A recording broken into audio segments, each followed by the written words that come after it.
Howdy, friends. This is the third and final lesson over Genesis. We've talked about creation, we've talked about Noah. This week, I want to talk about Joseph. In fact, this is really just going to be a summary for the most part because I really love this story. But we'll see why it's important, and then we'll see how it helps us transition from Genesis into Exodus, the next book of the Bible. And it paints a picture of God's plan in action, which we can see even though the characters are kind of unaware. So let's just jump right in. First, Jacob has a bunch of kids. Joseph is one of these kids, and he is Jacob's favorite. He's also only 17 when this story begins. A teenager with a superiority complex is bound to stir up some trouble, so he starts talking mess behind his family members' backs, and then he has these dreams that basically represent his brothers and even his parents bowing down to him. Of course, they all think he's just full of himself, but it's important to note that dreams are always significant narrative elements in the Bible. They mean something, and the theme of Joseph and dreams will be really important to the plot of this story. So his brothers are out in the fields, they're being shepherds, and Jacob sends Joseph out to go check on them, and they've had it. So they see him coming off in a distance, and they say, "We should just kill this guy. We're tired of him." They plan on murdering the kid, putting his poor little body in a cistern, ripping up his clothes, taking those clothes back to their father and being like, "Your little boy Joey got mauled by an animal out there. What are you going to do?" But Reuben convinces them, instead of killing their brother, just stick him in the cistern and walk away. And then Reuben wants to come back later and retrieve him like a responsible older brother does. But after Reuben leaves, they see this caravan of Ishmaelites coming towards them. And Judah, another brother, is like, "Why just abandon our brother when we can abandon him and get paid?" So they decide to sell their brother to the Ishmaelites. And the Ishmaelites, I think this is funny, they're descendants of Ishmael. And Ishmael is Jacob's uncle. So they're basically selling their brother to their cousins. The families are huge and they're spread out. They're, individual units all across the land. They don't recognize each other. The point is, they sell Joseph. The Ishmaelites take him. And when Reuben comes back, of course, Joseph is not there. And they go home with Joseph's torn up clothes, which they've dipped in blood. And the whole family, including Reuben, thinks that Joseph is dead. Joseph eventually ends up in Egypt as property of Potiphar, who is Pharaoh's kind of like top military dude. This Egyptian fellow, though, is fancy and powerful.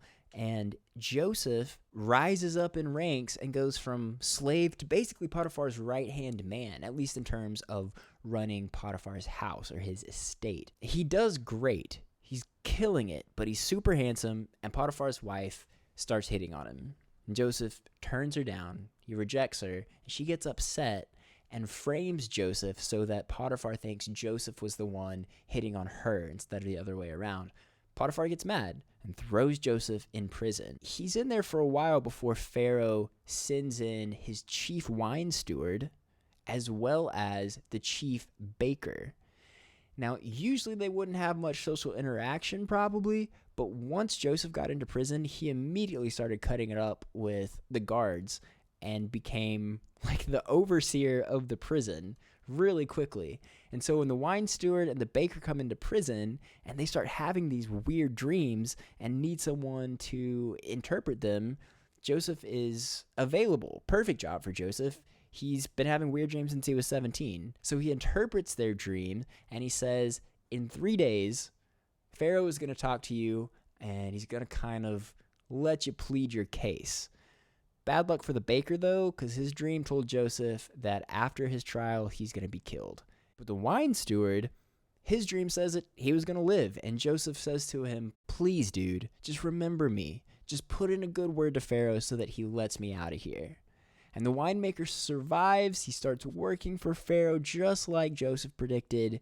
But Wine Man forgets about Joseph. And so Joe remains in prison. For 2 more years, he remains in prison before something really good happens, which is Pharaoh himself starts dreaming funny.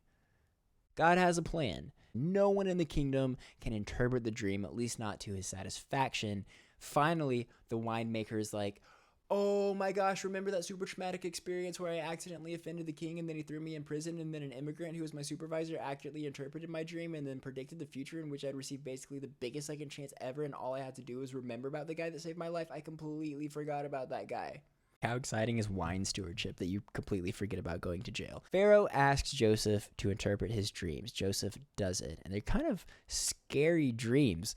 7 healthy cows crawl out of a river and start grazing, and then 7 skinny, frail, not healthy, nasty cows that look like skeletons in a vacuum seal bag of flesh crawl out after them and start eating the healthy cows. And Joe says, listen, dude, there's going to be 7 years of abundance and then 7 years of famine. And if you don't start saving some food right now, Egypt is going to starve. So put someone in charge of that, like right now.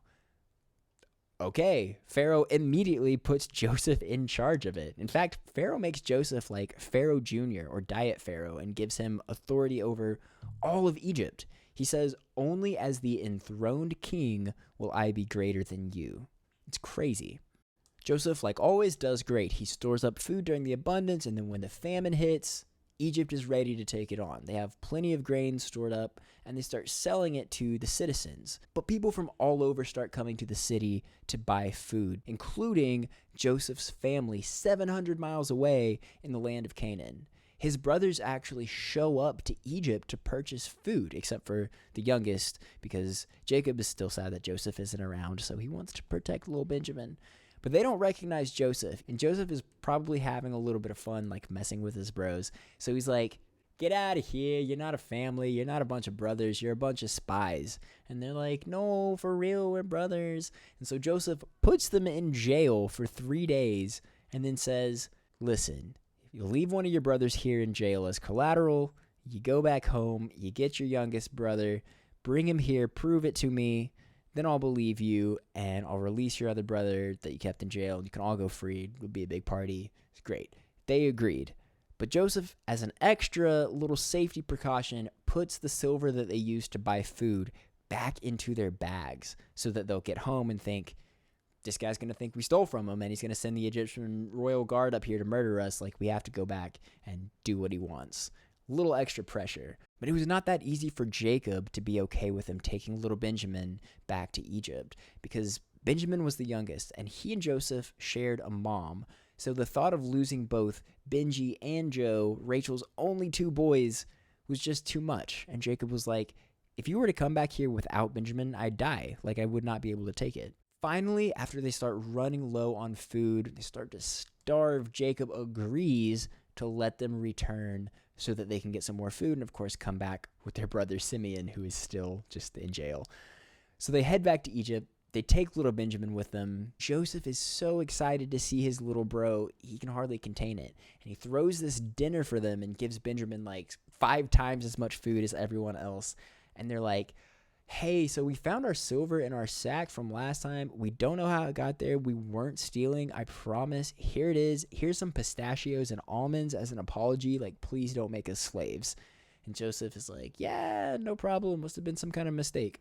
But as they get ready to leave again, Joseph is like, hey, guards, put their silver back in their sacks one more time. And this time, take my personal silver cup and put it in Benjamin's sack. So they did, and when the brothers started on their way, Joseph sent the guards after them to stop them and accuse them of stealing his cup, and they get brought back. The brothers are mortified, and they're confused, and they're like, we didn't steal from you, we promise. And they all agree to have their grain sacks searched. And whomever has the silver cup in theirs, they're like, yeah, if we have a silver cup in ours, sure, we'll stay, we'll be slaves, everybody else can go home. We agree to that. But Joseph deliberately placed it in Benji's bag. He knows it's there because he wants to test them. He wants to see if, after all their suffering and fear, if they'd say, yeah, just keep them and let us go, or if they'd stick by their brother. And he wanted to see how much they cared for their father's well-being as well, because they sold Joseph into slavery, even though he was Jacob's favorite son. And now Joseph wants to see if they've learned anything from causing their father such distress. But Judah, who had the idea to sell Joseph in the first place, begs to be kept as a slave instead of little Benjamin because of their love for their father and the devastation that losing their brother Joseph had caused earlier. Joseph is like, hello, it's me. And they're all shook. They can't believe it. They're freaking out. And I bet they're like embarrassed and filled with tremendous guilt, of course. But Joe says in Genesis 45:5, don't be upset and don't be angry with yourselves that you sold me here. Actually, God sent me before you to save lives. Joseph is not mad at all. He has accepted all the suffering that he's endured as part of the bigger plan. He sees himself as an instrument in God's will, not a victim. He loads up food and silver and clothes for his brothers, and he tells them, go get your whole family and move to Egypt where you'll all be taken care of. The whole family. The total group that moved to Egypt from the land of Canaan was like 66 people. Plus Joseph and his wife and 2 sons are already there. 70 people. That's a huge family. And Joseph hooked them up with like prime land and access to food and luxury. And Pharaoh even said, since you guys are shepherds, you can be in charge of my personal livestock. Huge come up. Here's the point. Throughout all of this, God had a plan. God was working behind the scenes to make incredibly important things happen, but hardly anybody recognized it. Joseph should have grown up with like abandonment issues and some kind of loss of his identity. I mean, I would go insane, but his faith remained in God, and he was able to confidently make decisions that saved lives and allowed his family to thrive in the long term. And I do mean thrive. We know that the Israelites are freed from Egypt in Exodus, but have you ever thought about how they got there in the first place? Genesis 46:3-4 says, God spoke to Jacob in a dream or vision saying something like, I am El, your father's God. Don't be afraid to go down to Egypt because I will make a great nation of you there. I will go down to Egypt with you, and I promise to bring you out again. So they don't really know what bring you out again is going to involve, but they're excited to escape famine. So Joseph brings his family to Egypt, and they start growing and growing, and for a long time, they're prospering, and it's great. But after Joseph dies and the new leaders in Egypt take over and start to forget about Joseph, all they can focus on is how many Israelites, descendants of Jacob, are living in Egypt now.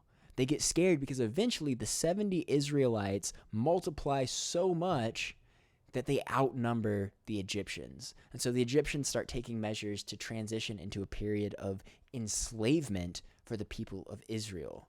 The story of Joseph, which is the final story in Genesis, ends on a pretty high note. The family's reunited, they're thriving, they're growing. It seems like God has blessed them and made a great nation. Nothing can go wrong. But as soon as Exodus starts, literally on the next page, we see that things get exponentially worse for the Israelites. They end up enslaved. But where in the Joseph story was God not present? Nowhere. And even in this amazing transition between Genesis and Exodus, where we get excited and relieved and then immediately plunged back into despair, we have to be like Joseph and realize that everything is happening for a reason. After this, I encourage you to think back to the most difficult times in your life. Where did you feel the lowest? Is there anything that you regret? Then think about where you can see God being active in those times now, even though you couldn't see it back then. Pray to yourself and with your family about having the ability to look back on your experiences and recognize God's activity. An important part of faith is realizing that God is present in the here and now, but another part of faith is recognizing that God has always been present since day one. God's always been a part of this, your entire journey. And after you pray, try writing a list of all the ways that you see God being active in your life right now at this moment, even though the world is crazy around us. I would love to hear where you see God right now. You can comment, you can send me an email. I'm Wyatt, Associate Youth Director at Faith UMC in Tulsa, and I hope to see you all at church soon. Until then, peace.